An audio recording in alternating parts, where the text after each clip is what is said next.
I'm Arnold Trewhitt, and I've been born here in Oyama some 89 years ago and spent nearly all my life here. And the Woods Lake Water Company was formed in, I think, about 1910, and it was to supply water for the Oyama growers on the east side of Woods Lake. The Fruitlands Company put a dam on Oyama Lake and built a flume so that it would be beneficial for anybody to buy a lot and grow some fruit.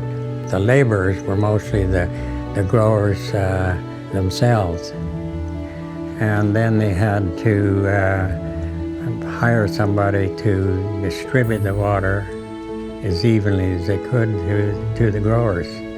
Well, I know when my dad came in 1921, and I know for years and years my dad was one of the directors of the company. It was a voluntary job, and of course they're the ones that held the meetings once a month and dealt with all the problems that arose. Yeah, it started on the north end of the area, went south, and it was approximately about 3 miles, and it covered about 860 acres of land. They made the grade and they put the flume in, and the drop was 1 inch every 16 feet, about 7%. The water in the flume had to be regulated from the lake constantly. Yeah, I started being a water bailiff in 1960 and went to the end of the life of the flume, which was in 1968, when we went into pipe and domestic supply. It was quite a challenge to do this because we had miles of open flume, and every day I used to visit every grower at his measuring box and make sure that he got what he was supposed to get and have very little going to waste. So it meant going to the lake, opening up to the gate to approximately the water I would need, and then put it into the flume. If I had too much at the end of flume, then I'd have to go up to the lake and shut it down a little more so that I had no waste, because there was a minimum supply of water up there, and it had to last all summer. And every grower had a measuring box. It was 12 inches wide, and the water ran over this 12-inch, we called it a weir.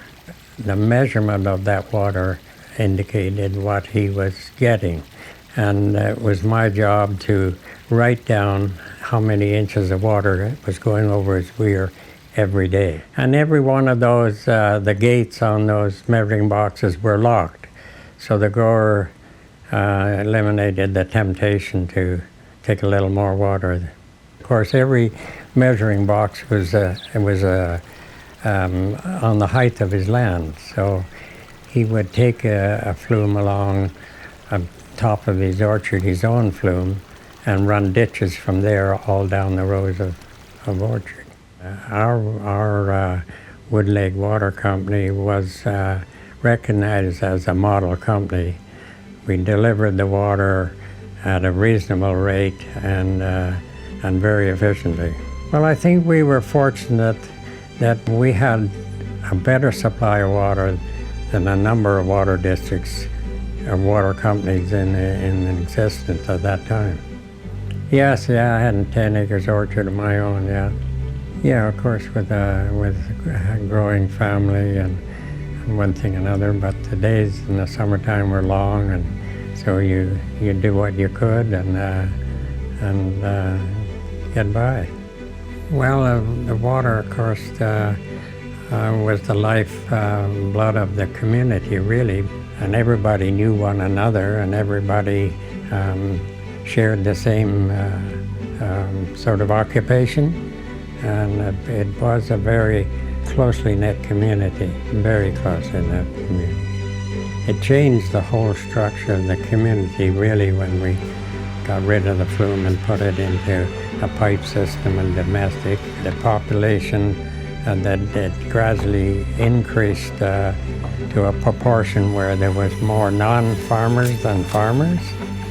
And of course, they worked outside the area and really didn't have that common tie to the community that the growers did that worked daily in the area.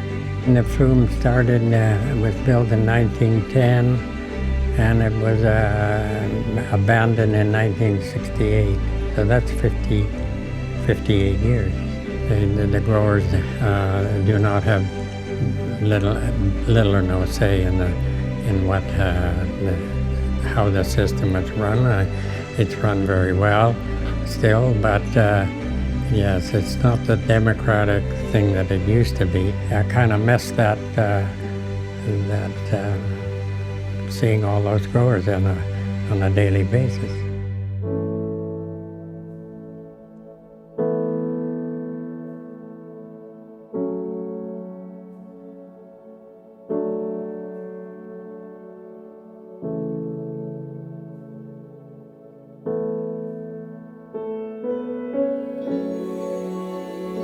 Yeah, well, I think we're very, very fortunate that the newcomers to Oyama in the last number of years, we've been very, very fortunate that many of them have got involved in the community. And there's something about living in Oyama that seems to make this a good thing with the people. They seem to realize how lucky they are to live in a place like Oyama. And many of them get involved, and really, it's still a great place.